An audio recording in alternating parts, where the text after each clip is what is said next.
मेरा नाम श्याम चक्रवर्ती है। मैं करीब 5 से 6 साल से दिल्ली में रह रहा हूँ, ओरिजिनली फ्रॉम कोलकाता।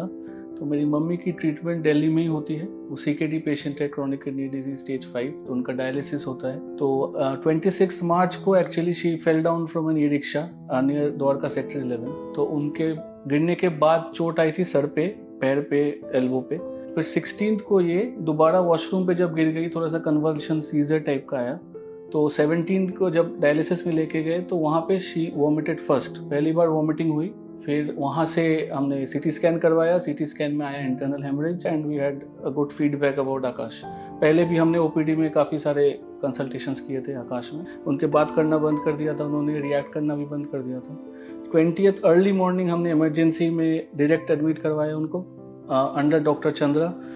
विदिन 9:30-10 उनके टीम आ गए, दे अटेंडेड।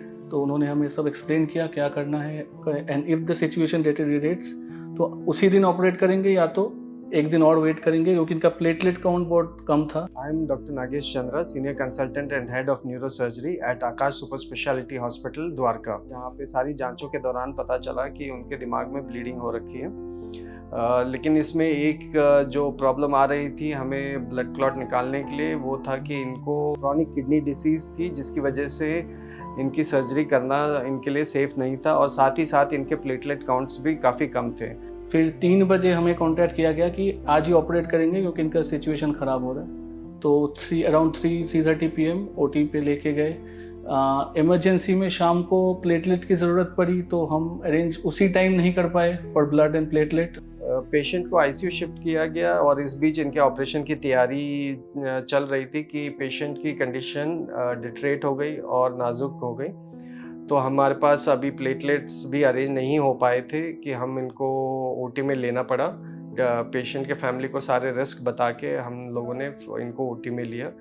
हॉस्पिटल के स्टाफ ने खुद प्लेटलेट इनको अपना डोनेट किया ताकि इनकी सर्जरी सक्सेसफुल हो सके। We are thankful to that person as well. इनका हो गया सर्जरी सक्सेसफुली। 7-7:30 बजे इनको बेड पे लेके आए, हमने बात की, डॉक्टर रीअश्योर्ड किया हमें, फिर हम वापस आ गए।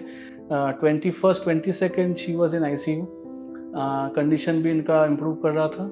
So thankfully doctor Chandra did not extend her stay. 3 दिन जनरल वार्ड पे भी नहीं रखे, वो 3rd डे पे ही इनको डिस्चार्ज कर दिया फ्रॉम ICU। पेशेंट की सर्जरी सक्सेसफुल रही। पेशेंट अगले 3 से 4 दिनों में पेशेंट ने रिमार्केबल रिकवरी करी। वो खुद से बैठने लगी, चलने लगी और खुद खाना खाने लगी। And now the patient is on regular follow-up and she is doing really well. Eternally grateful to Dr. Chandra for taking these kind of measures on an emergency basis basically. और वो बहुत ही approachable है, and I would suggest people staying in and around Dwarka, if they are facing such neurological problems, they can definitely contact him. For any patient who has complicated neurological or neurosurgical diseases and which is further complicated by medical illnesses like chronic kidney disease, liver disease or cardiac illness and other medical problems, should definitely consulting at Akash Super Speciality Hospital for management of the complex cases. Thank you.